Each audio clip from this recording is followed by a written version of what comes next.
kedengkian ya, panjang angan-angan, kemudian dengki, ujub itu udah penyakit hati yang standar pada diri kita tuh. Hanya dengan kekuatan keimananlah kita bisa mengatasinya. Jadi bagaimana solusinya? Harus belajar lebih banyak. Saya juga udah tahu bahwa saya tidak boleh dengki. Kalau gitu dilatih. Bagaimana melatih supaya tidak dengki? Nah, pertama kita harus yakin bahwa kedengkian itu hanya merugikan diri sendiri.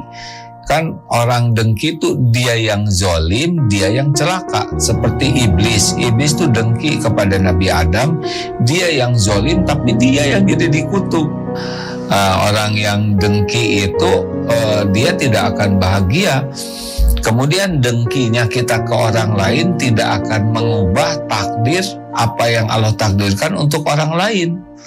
Misalkan kita dengki ke teman yang hafalannya lebih banyak, oleh Allah bisa ditambah itu hafalannya dan kita lebih menderita lagi. Dengki karena rezeki, Allah ngasih rezeki ke dia, kita lebih sengsara. Dengki kita tuh tidak bisa menghalangi apa yang Allah tetapkan untuk hambanya. Dengki ya khulul hasanah, membakar habis kebaikan sebagaimana api membakar kayu.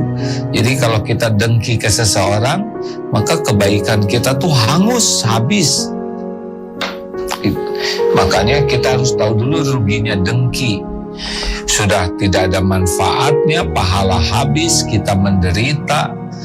Lalu apa yang harus kita lakukan? Lakukan kebalikan dari yang tidak mau kita lakukan. Orang dengki tidak mau muji, puji. Orang dengki tidak mau salaman, salaman. Orang dengki tidak mau silaturahim, silaturahim. Orang dengki tidak mau menyebut kebaikan orang, sebut kebaikannya. Pokoknya apa yang paling tidak mau kita lakukan, lakukan. Nah, Allah melihat bagaimana upaya kita membebaskan dari penyakit dengki ini. Ya harus latihan, tidak sesederhana dengar ceramah ini ya, tapi kalau dilatih nanti akan menarik ya, kalau tidak dilatih ya susah ya. Semua kepahitan yang terjadi dengan izin Allah, ma asaba min musibatin illa biiznillah wa may yu'min billah yahdi qalbah. Dan barang siapa yang yakin kepada Allah, Allah memberi petunjuk di hatinya. Semua kepahitan terjadi dengan izin Allah. Nah, yang kedua, surat itu tadi At-Taghabun ayat 11, Al-Hadid ayat 22-23 yang sering kita bahas, bahwa semua sudah tertulis di Lauh Mahfuz.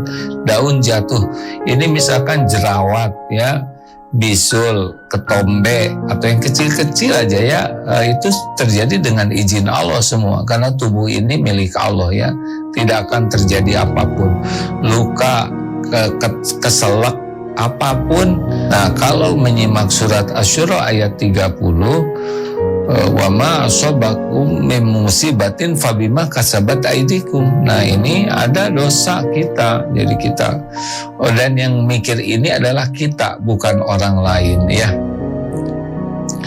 Tapi ada yang dosanya sedikit kok, ujiannya besar, bukan penderitaannya, ujiannya besar. Nah, itu untuk mengangkat derajat. Ada pahala yang tidak tercapai oleh ibadah, tapi tercapainya oleh kepahitan. Nah, nanti lewat kepahitan. Apa bedanya? Ya bedanya tidak terlalu menderita. Kalau karena dosa pasti sangat menderita ya. Nanti bagaimana mengobatinya? Tobat. Yang bisa menghilangkan semua kepahitan itu hanya Allah. Surat Yunus 107, wa iyam saskallahu bidurrin fala kashifalahu illahu. Dan sekiranya Allah menimpakan kemudaratan kepadamu, ya apa aja bentuk ujian, tidak ada yang bisa menghilangkannya illahu, selain Dia, Allah sendiri. Ya macam-macam syariatnya lewat apakah itu hutang, nanti lewat ada yang bayar zakat, atau orang yang diubah hatinya tidak mau nagih, ridho, kalau sakit didatangkan dokter, ketemu dokter, kalau nggak punya uang gratis, kalau dia perlu obat nanti ketemu dengan obatnya, nanti syariatnya akan datang. Tapi hanya Allah yang kuasa menyembuhkan, hanya Allah, tidak ada selain Allah. Sama jodoh juga yang mengatur ya hanya Allah, tidak ada yang lain yang bisa mengatur.